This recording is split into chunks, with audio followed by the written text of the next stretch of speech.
দর্শক, আসসালামু আলাইকুম। খুবই গুরুত্বপূর্ণ একটা খবর। আসন্ন নির্বাচনকে কেন্দ্র করে ইতিমধ্যে ইউনূস সরকার কিন্তু একটা সম্ভাব্য ডেট ঘোষণা করেছে। ফেব্রুয়ারি মাসের প্রথমার্ধে নির্বাচন হবে। এই নির্বাচনকে কেন্দ্র করে সব দলেই তার প্রার্থিতা বাছাই করা শুরু করেছে। বিএনপি ইতিমধ্যে তারাও এই প্রার্থিতা বাছাই শুরু করেছে। তবে তারা এই প্রার্থিতা বাছাইয়ে একটি শর্ত দিয়েছেন যে বিএনপির নির্বাচনী প্রার্থী হতে গেলে 3টি যোগ্যতা থাকা লাগবে তার। কালবেলার খবর শিরোনামে বলা হয়েছে বিএনপির এমপি মনোনয়ন পেতে লাগবে 3টি যোগ্যতা। আমরা আওয়ামী লীগ সরকারের সময় দেখেছি কিভাবে তারা এমপি মনোনয়ন প্রার্থীদের দিত। টাকার কাছে কিন্তু তারা মনোনয়ন বাণিজ্য করত।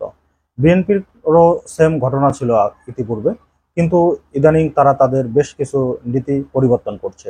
তো বিএনপির এবার এমপি মনোনয়ন প্রার্থী হতে গেলে তাকে 3টি যোগ্যতাধারী সম্পন্ন ব্যক্তি হতে হবে।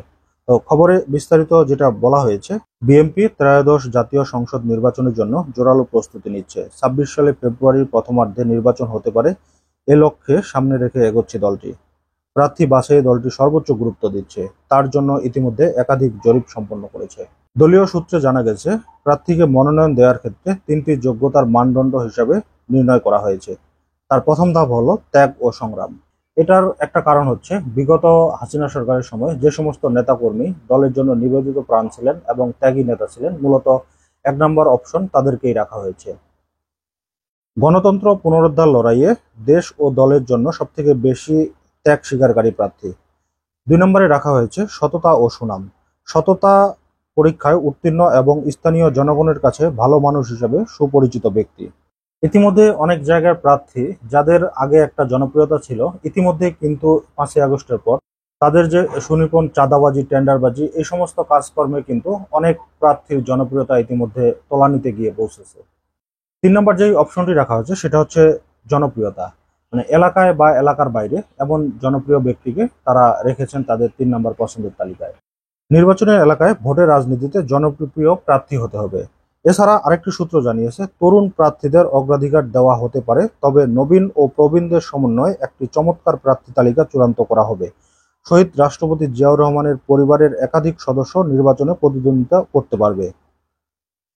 তার মানে পরিবারতন্ত্রটা কিন্তু থেকেই গেল।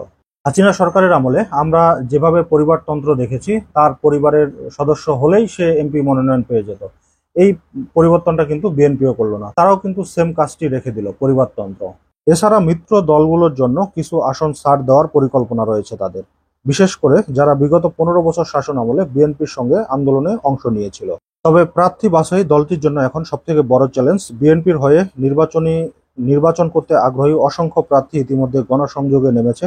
যদিও দলটির হাইকমান্ড উপযুক্ত প্রার্থী বাছাইয়ে ইতিমধ্যে কয়েক দফা জরিপ চালিয়েছে, এখনো সেই জরিপ চলছে। এছাড়া তাদের দলের যারা স্থায়ী কমিটির সদস্য রয়েছে, তারা কিন্তু প্রতিনিয়ত সেম কথাগুলোই বলছে যে এবার নির্বাচনে ত্যাগী প্রার্থী এবং যারা দলের বিপদে পাশে ছিল এবং 15 বছর হাসিনা শাসন আমলে যারা একনিষ্ঠভাবে দলকে সাপোর্ট করেছে, সেই সমস্ত দলকেই কিন্তু তারা প্রার্থী নির্বাচন করবেন, বিশেষ করে এমপি মনোনীত প্রার্থী করবেন। তারা তরুণ প্রজন্মের প্রতিও তাদের একটা আলাদা গুরুত্ব দিয়েছেন।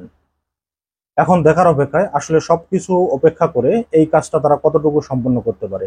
যদিও ইতিমধ্যে তাদের অনেকগুলো এমপি মন্ত্রী যারা পদপ্রার্থী হবেন, তাদের মধ্যে ব্যাপক বিতর্কিত কর্মকাণ্ডে ইতিমধ্যে জড়িয়েছেন।